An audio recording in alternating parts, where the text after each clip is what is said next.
Welcome to Librarians of the Citadel discussion of episode 5, season 7, Eastwatch.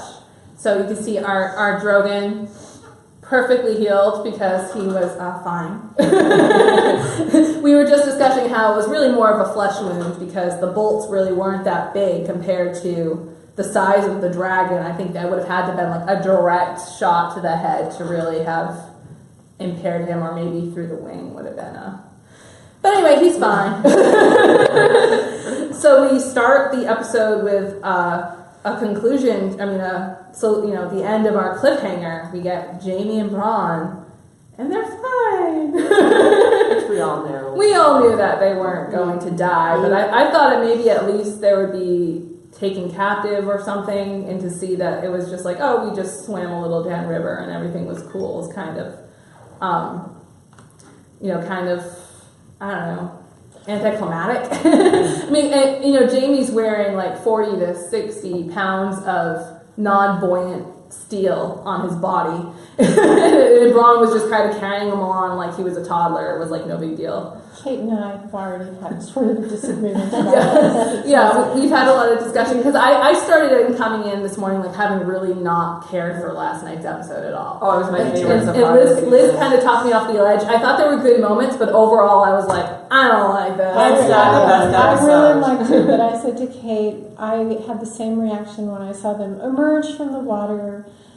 And then, as it sunk in, I was sort of like, okay, this is a suspend your attention to some like little details, like the dots are not all going to be won't bear close scrutiny. Let's just not question how they got miraculously to that bank. Or how he sunk from the shore, how he sunk deep into water. Right. It looked like he was like going to the depths of the ocean. It's like, oh, maybe he should have shed some armor. Maybe. It looked like he was pulled out though, still wearing. I mean, a little coughing, but yeah. But anyway, it was fun because really I took that as a cue, and Kate has lots of notes on things that, require more explanation, or you really have to be like, oh, okay.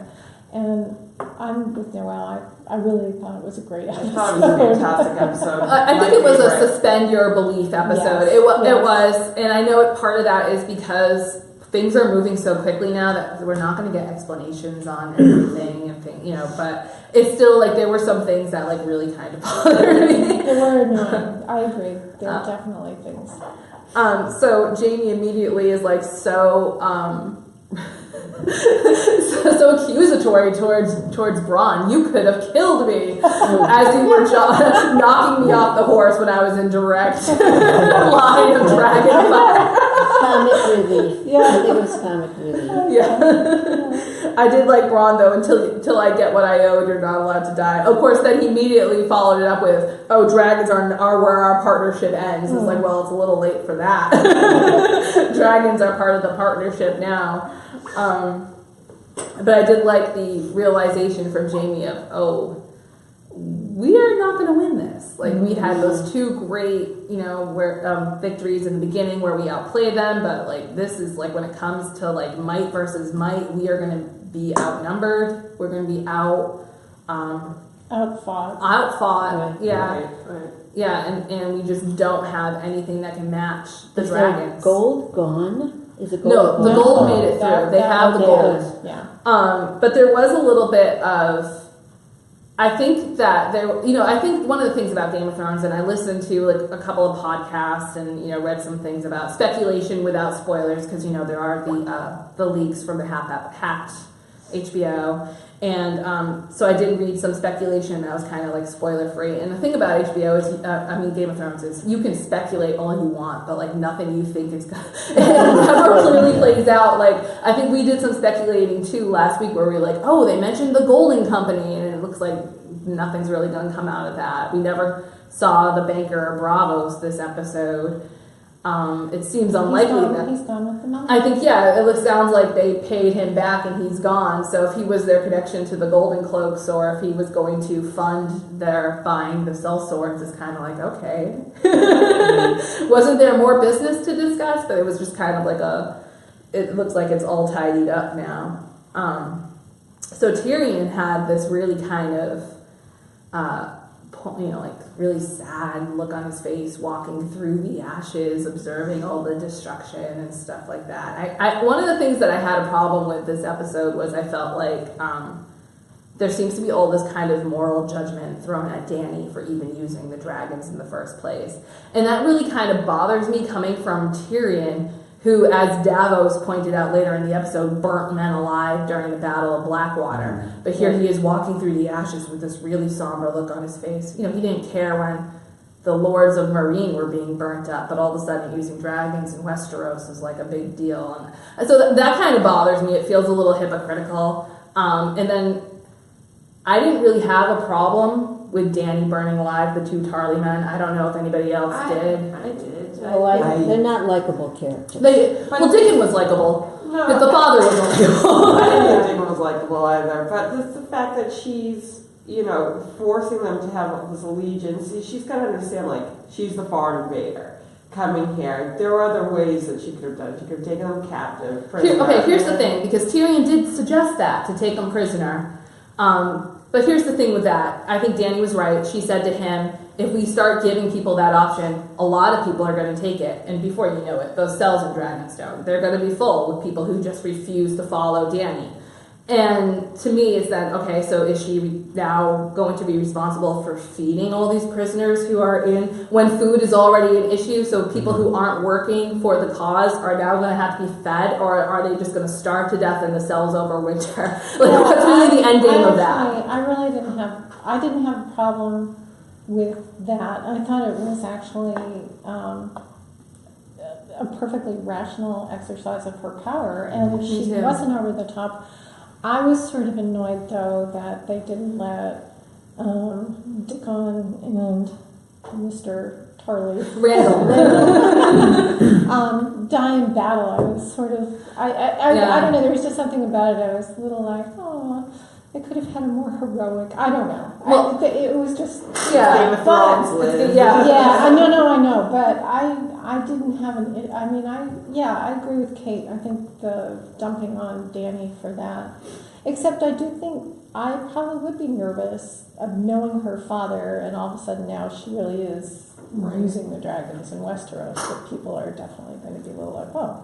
Yeah, but I think it was a show of force, and to me it was, the dragons are her way of following Ned's advice from the beginning of the show, which is, if you pass the sentence, you must wield the sword. Well, Dany can't physically wield the sword. The only weapon she has any ability to use is the dragons. So burning them to death like that, and it didn't look like she was enjoying it. I think she would have preferred to have Randall, Tarly, and I think she Tarly. looked like she was enjoying it. I didn't think. No, I don't think her face did not look like she. And when we talk about Mad King Aerys, one of the things, and this is more book canon because they haven't really talked. Well, maybe they talked about it in the show in the first season. I'd have to go back and rewatch, but Aerys really enjoyed setting people on fire to the point where he would go upstairs and rape his wife because he was so excited by the idea of. There's a scene there's a scene from James.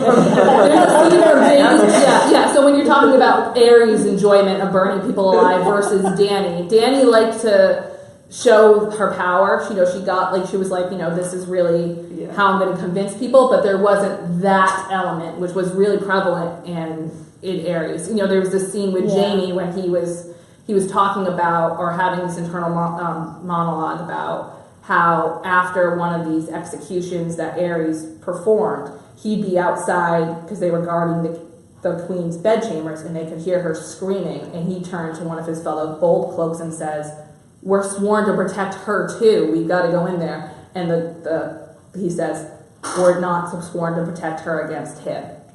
So Aerys really enjoyed the fire. Well, so it's not really the same level. I think that Jean seems to have gone to Viserys, not to Dany. Yeah, I think so too. Yeah, Viserys definitely had that. Oh, Viserys, I mean, if you're going to look at the 3 siblings, if they say that every time a Targaryen is born, the gods flip a coin, and it's either like a great ruler or a good person, or like someone who's completely insane.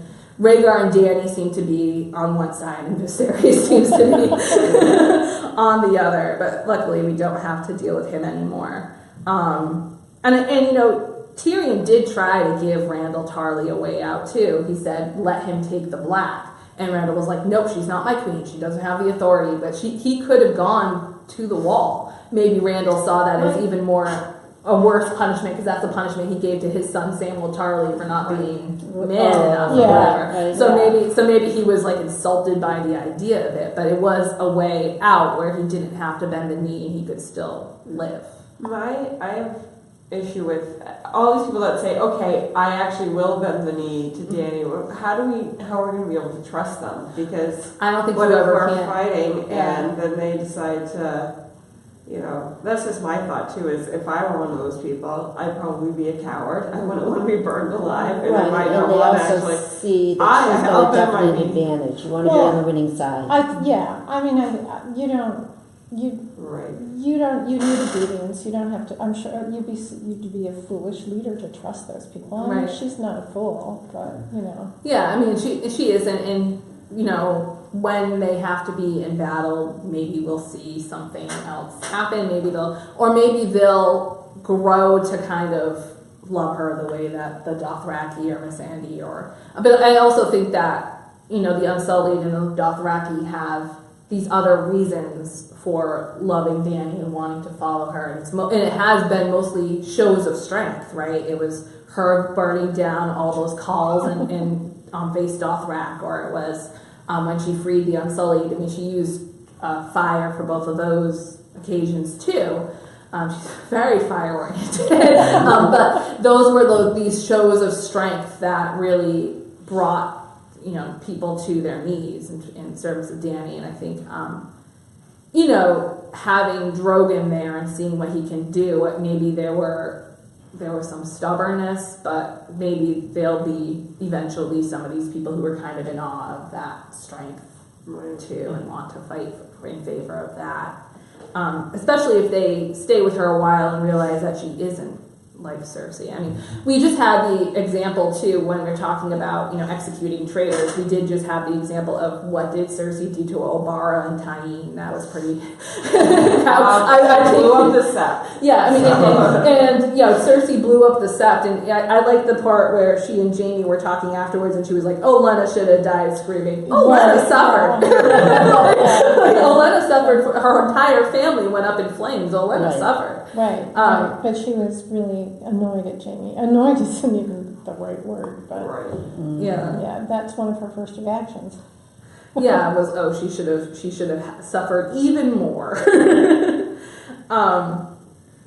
So I did think that initial conversation after the loss between Jaime and Cersei was kind of funny, because she kind of initiates it with how many men did we lose, and Jaime's like, we haven't finished counting, but it's like, all of them. You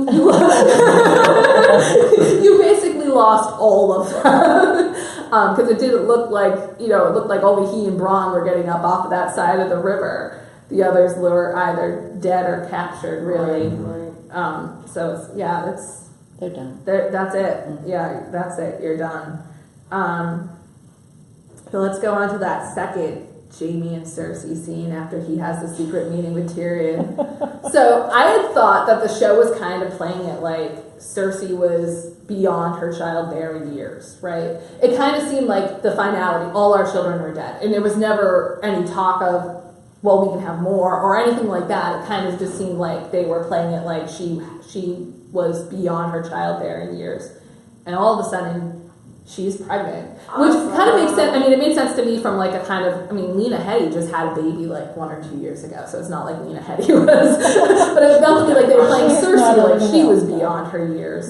And Liz brought up an interesting point, though, that if Qyburn could bring the mountain back to life, certainly he could find a way to make Cersei procreate again.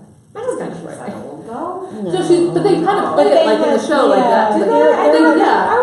There had been a I conversation. think it's her hair. Well, but they just played it with like such a sense of finality. Like Right, and But also, there's a possibility that she's not pregnant. there is a possibility that yes, she's not just pregnant. lying. I mean, that's a distinct Yeah. possibility. I mean, there's no reason to believe Cersei. Yeah. Yeah. But if they had wanted you to think that she couldn't have any more children, and it might not have been age, maybe, there was a medical issue, and she Whatever. was never going to have kids again, and now she can. Yeah. So who knows?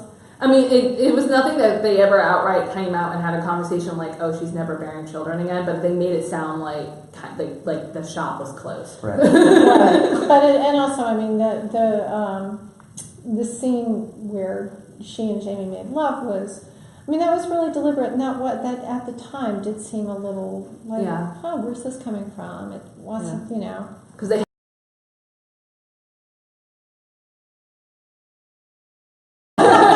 they hadn't had relations in a while, and it did just kind of seem out of nowhere. And I think claiming to be pregnant is a good device to try to keep Jamie on her side, right? Because she does say to him, "Never betray me again," because even just having a conversation with Tyrion, she sees as a betrayal. Like, you met with Tyrion and you didn't kill him, so that's a betrayal.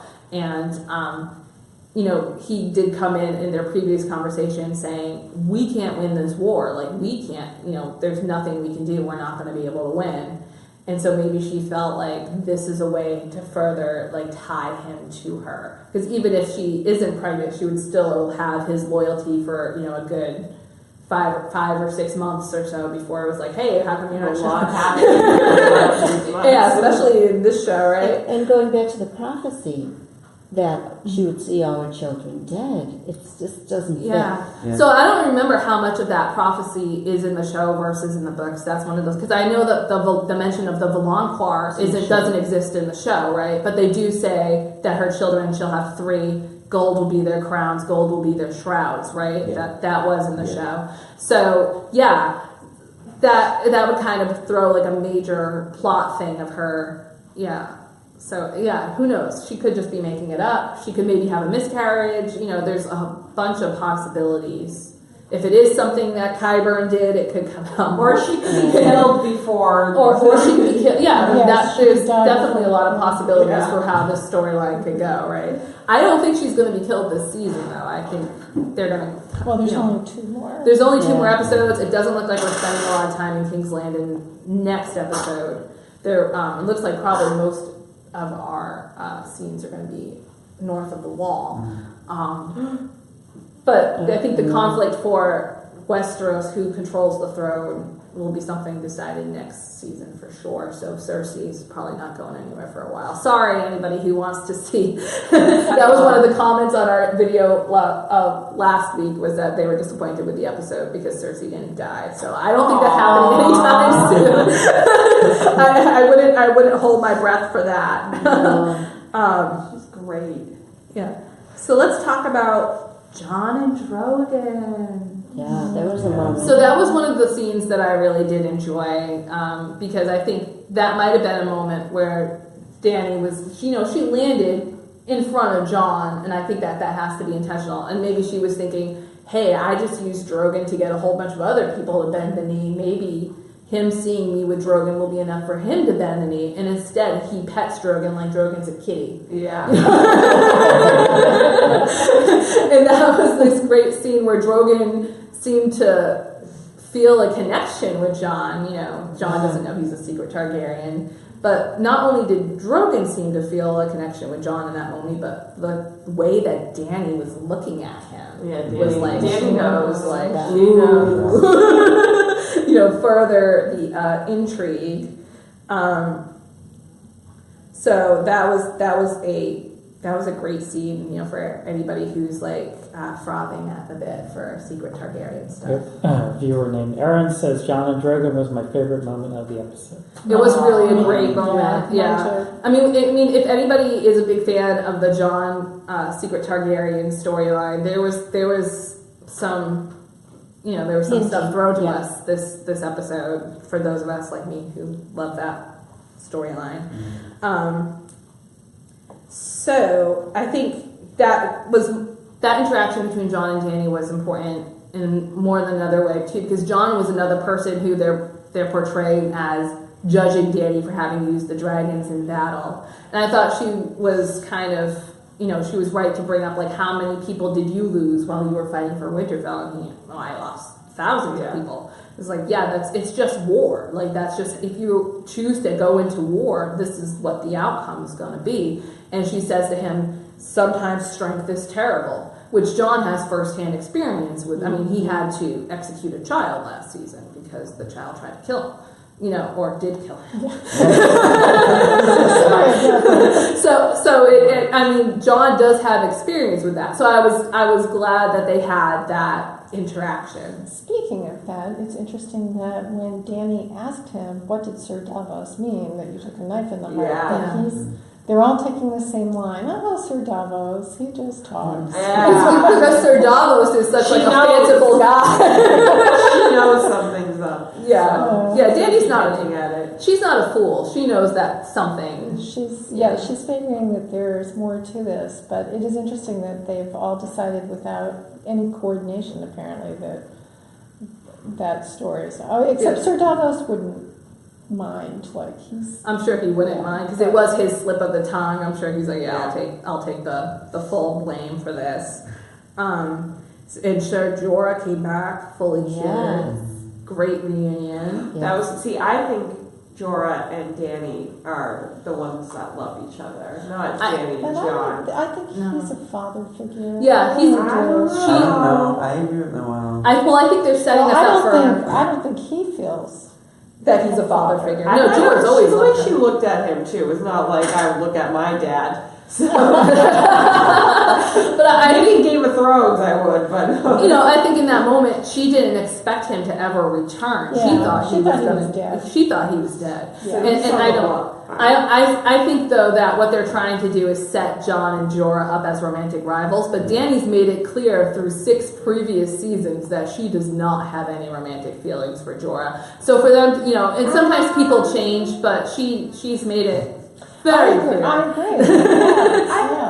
I don't agree with that. I think that when she felt betrayed by him, it was like deeper level. And when he came back, I don't know. Maybe the reason why there was no romance there is for like certain political reasons, but I can see that happening. I think she's flat out told him though she doesn't have romantic feelings for him like several times. Have you ever not played hard to get or told somebody that? Why would she play hard to get in that situation? It doesn't even make sense. Sometimes love grows.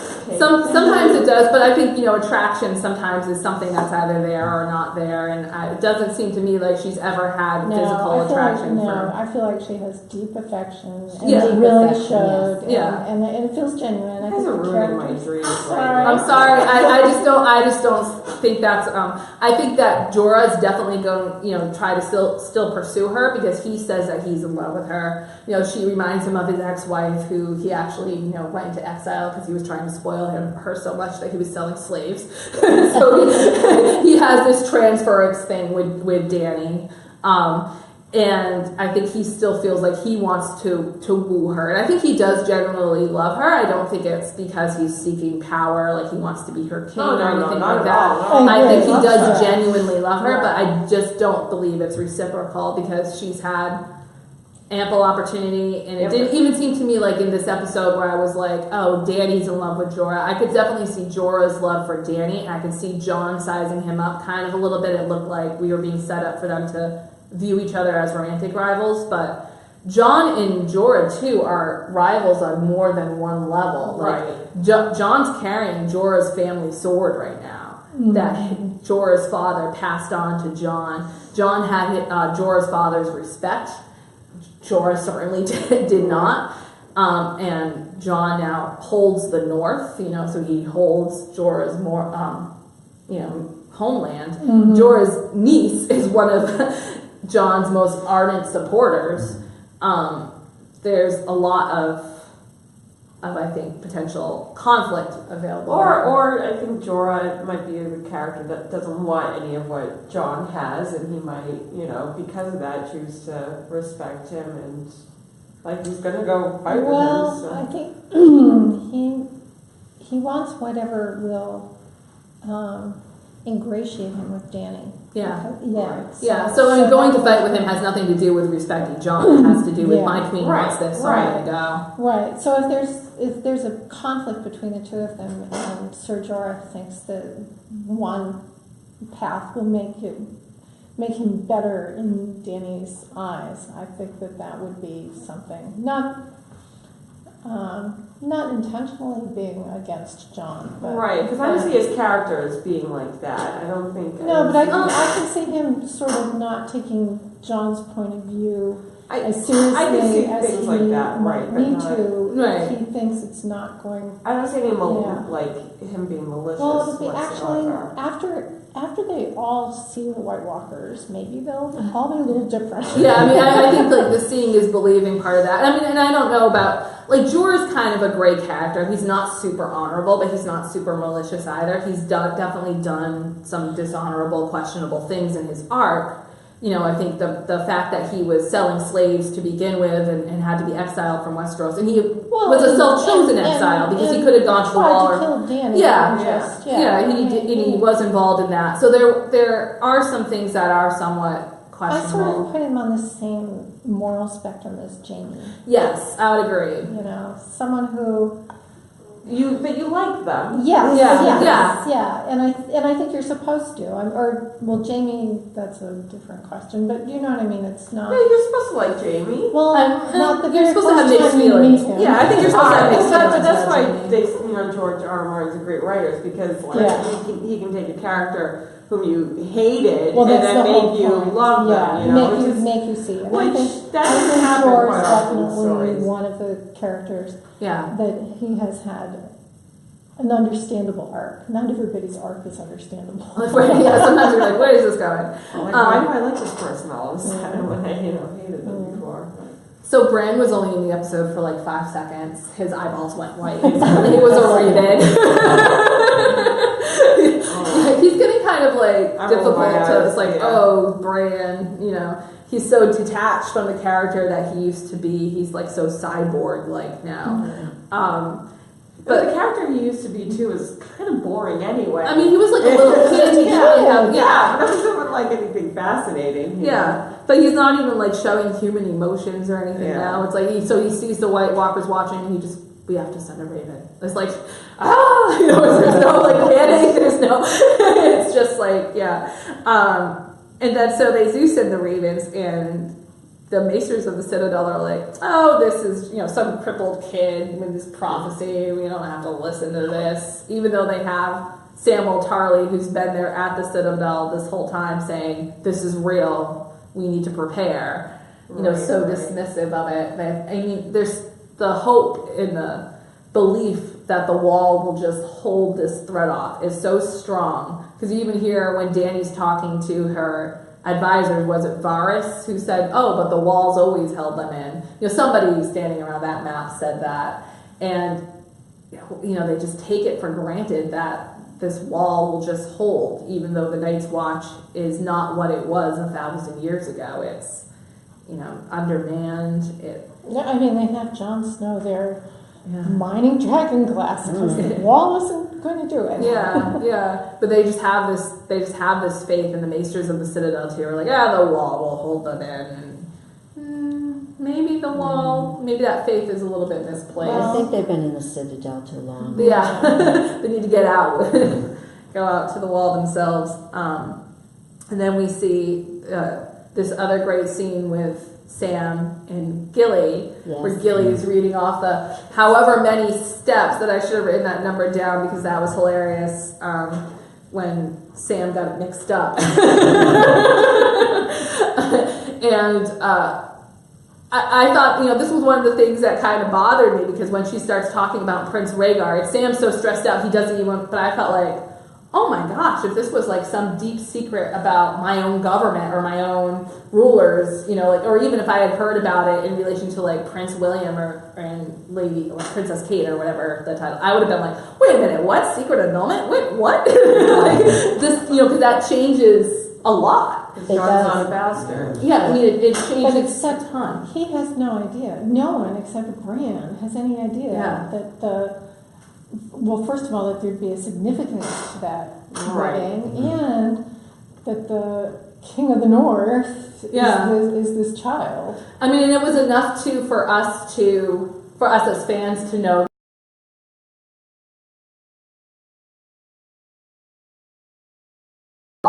and he's the Oh, rightful, yeah. he's the rightful heir to this throne. He's trueborn. And obviously, us as viewers would be the only one with this kind of knowledge to know what that meant. But I always thought, like, you did not even show, like, a little bit How's of Danny gonna take this though? Like, That's she what I finds was- out she's on her. I mean, we could say okay, she's the dragons rightfully or not, but she's on a kick, on her power kick, and she thinks that she is the, you know. No, she has a sense of entitlement with this. Yeah. Oh, not just it's like Yeah. beyond the sense Yeah, of like, this is entitlement. mine. Like Yeah. she is fully believes that I am owed all of this. I am the true heir. When she finds out she's not, she's just gonna like go quietly, like, okay, I don't really want this after, you know. Right, or will she be like, we are Targaryens, we are family, let's join forces, try to or kill will Jon. she, you know, it could see it playing out really any way. I don't think she would try to kill him. Sorry. I just, because he's not going to want it. No, he's Either not. way, he's not going to want it, so it doesn't matter. Really. Or I he would mean, only want it if it was what it took to defeat. Or the people. The White Walkers, right, yeah. Right. Yeah. I think if it comes down to it, they would work together. I think so too. I mean, I just don't see him.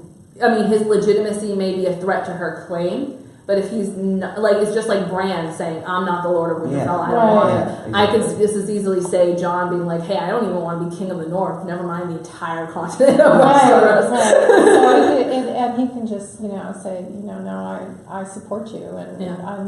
if I'm the legitimate heir, and I mean, because he hasn't spent his life gathering Dothraki. But I think it's beyond that. But it's like Dany's sense of self when she finds out that she's not the true heir or successor. Like her own sense of self is That's a fascinating question. It is, and I think she would still believe in her heart that it just belongs to Targaryens. I think that's one of her firm belief. Like, this country belongs to the Targaryens, and I don't know if she will see Jon as a threat because he is a Targaryen, or if she'll see him as someone to unite with because he's a Targaryen, or it's questionable. No, I think we're being set up because Yeah, down the road, someone else has to fly around on one of those dragons. That's So, true too. Because one of the things I think we talked about last week was how she didn't bring all 3 dragons. That's one of the first things Jamie says. He's like, oh, she has 2 more. But it seemed, I think that you can interpret that as it was much more directed. She didn't have 2 others just like freelancing. She had one doing what she told it to. Right. And that for what they're going into, that's what they need. They don't just need the dragons being set loose. They can't afford to do that, really. Right, because if she was to bring Rhaegal and Viserion, they would just burn Right. everything. I mean, because they would just be like, "Yay!" It would just be like, just like they did in the Battle of Fire and Marine. They were just Yeah. like, "Okay, let's just light stuff on fire." Yeah. And I think that would only really work if she were to be like, "Okay, let's take over King's Landing and just burn it to the ground." That's the only scenario where having these 2 dragons who aren't controlled by riders would work. Otherwise, they're just complete loose cannons. They could burn the Dothraki. I mean, it wouldn't. Right. So yeah, I think that's an important point. If she's going to use the full force of the dragons, there has to be other riders. And one of the things that's been repeated in the show and in the books is the dragon has 3 heads. Their dragon must have 3 heads. That's part of the Rhaegar prophecy in the House of the Undying. So if Jon is one of those heads, and again, we have no idea who the 3rd head might be, but if their baby. yeah, maybe, who knows? Maybe whatever's inside Cersei. Theoretically, you would need somebody else to be a head of a dragon, one of the heads of the dragon. So, and there's other theories as to who might be that 3rd person, but Jon certainly looks like he's part of that trio. But that was kind of a fun thing for those of us who like the Targaryen Jon is a secret Targ lore, especially I thought that maybe he would take Lyanna on as a second wife, like they would just, commit bigamy and it wouldn't be a big deal because Targaryens had done that previously. An annulment, though, so that means that when Aegon and I can't say her name, but it's like Rhaenyra's, the daughter, Rhaegar's 2 children, when they were killed, that means that they were no longer legitimate, right? Because he had annulled the previous marriage. I don't know. So if there's a secret Aegon somewhere, or like, I don't know what that means for Elia and her children, but I'm sure Dorne would have been very upset to learn this, that she was put aside and then murdered because she was associated with him. So I guess it's a good thing that there's no more Dornish leaders to learn that. No more Martells. We had a scene with Varys and Tyrion. And I have to say, I think this is the first time this season we've seen Tyrion drink. Have we seen Tyrion drink? Has he been on the wagon? I think maybe he was just like sobering up because there was like business to attend to, maybe. And he was shaken. But he has to drink. But he has to drink yeah. and he drinks and he knows things. But for someone who was always seen with a glass of wine in his hand, it was, Tyrion's not drinking. Tyrion then. Well, he had a very intolerable life before when he was living in King's Landing with his beloved sister and brother. His ever supportive father. But yeah, so this was one of the scenes that I didn't really care for this scene that much. I know Liz liked it. I had problems with it because I was like, Tyrion and Varys being so judgmental about how leaders do things when we've seen all leaders do things like this. We saw Ned behead the deserter from the Night's Watch in the very first episode. We saw Jon, who's considered to be a good leader, have to behead Janos Slynt, and he hung the men who did kill him. And we've certainly seen Cersei take action. We've seen Robert Baratheon was trying to go after to kill every Targaryen who might be a threat to his claim. I think we've seen Stannis burn people alive just in hopes that they would bring him magic powers. His own daughter. His own daughter. So we've seen leaders do these kinds of things, and Varys and Tyrion have both never been in positions where they've had to make these kinds of decisions. Like even when Tyrion was he was hand to Joffrey, and Joffrey would have been the one, just like he was the one who decided to execute Ned. Joffrey was the king. Tyrion was just really an advisor. So I think, it was like, it's all nice and good for them to cast judgment on Dany. And I don't know if they were just worried about the Mad King gene, but it seemed like they were taking kind of a moral... Well, I think they saw Dany as someone else that would change the way things are. She's free this, I don't want to say that she's going to bring democracy to it, but I don't see that happening. So my reaction to the scene was different, and I sort of enjoyed, we haven't seen that much of Varys, and there are very few scenes where the mask comes off and you feel as if he's talking about how he really felt. So I thought that was interesting, and I felt more it was just humanizing this episode because they had the scene with Tyrion walking through the ashes, and I don't think if you had asked him directly, did he regret what he was doing? Did he regret advising Dany? I think he still believes in her, but I think it was more just showing the price, and there's not. Right. We don't have many scenes like that where there's like reflection on what the cost of this is. Yeah, so I reacted like completely differently, I think, than you did. And you're right, we don't really get those this is the price of war scenes, and not in this kind of way that we really do in the books, because the whole master thesis behind this 7,000 page epic is war is bad. And that war is does horrible things, puts people in horrible situations. That's really the people who suffer. That's really one of the bottom line things of the book series, but you really don't see the cost of war or the suffering of the small folk really in the show that much. You don't really get that, this is the real human cost. Yeah. What I think is different this time is the use of the dragon. It's not even a fair fight.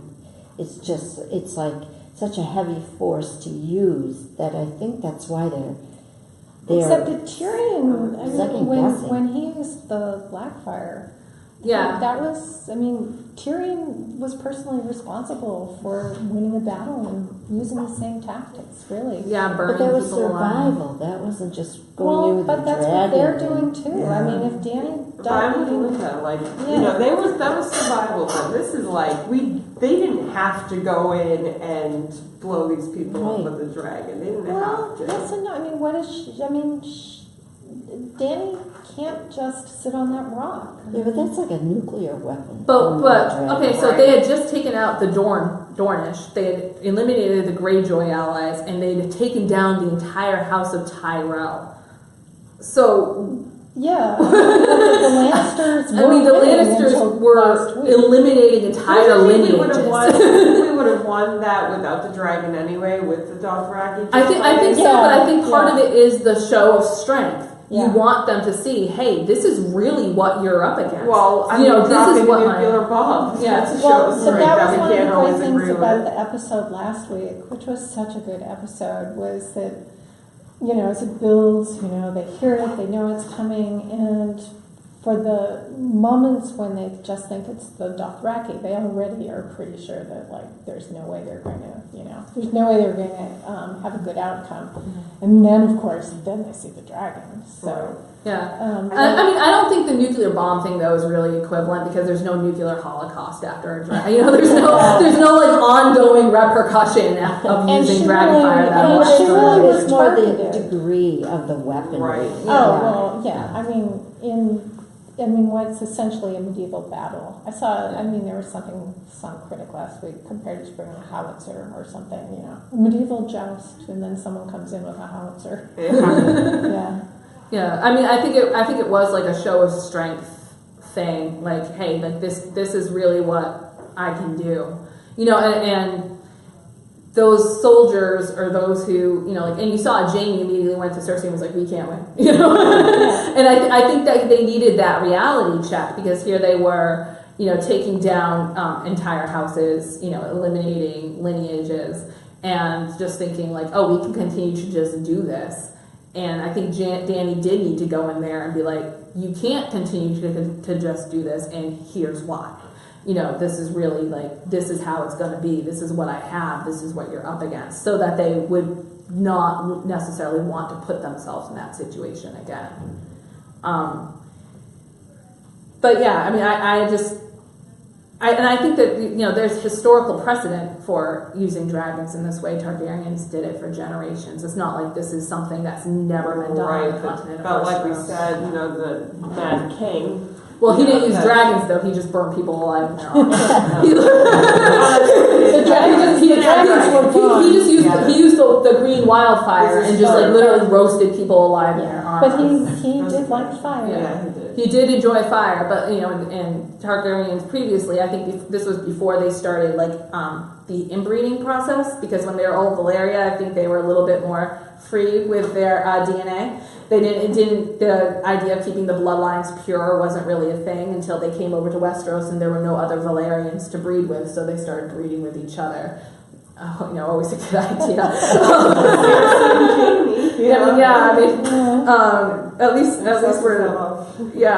At least we're introducing some Stark DNA into this mix, right?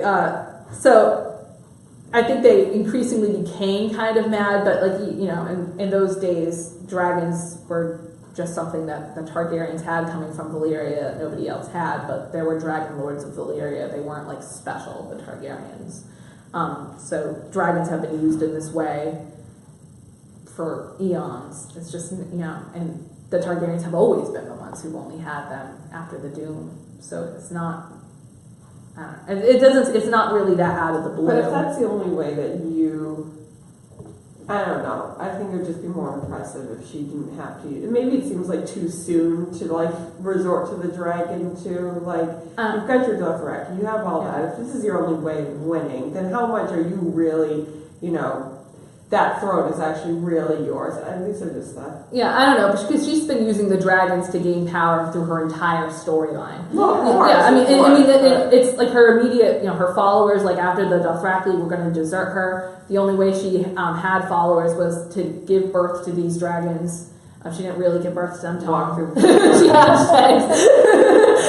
But she was in this funeral pile, and then she had the dragons, and they bowed down to her the same way. When she freed the Unsullied, she used Drogon's fire. When she freed herself from the House of Undying, she used their fire. It's not her that's got Yeah. I sit there watching the show going, take the dragons and go take them up to the wall. That's a solution. It's like, I'm sitting there frustrated. Well, I think a lot of us are, because it seems like that's the easy answer, right? Just take them and... If they get one of those dragons, though, I know. it's over. Because can they just... a night walker dragon.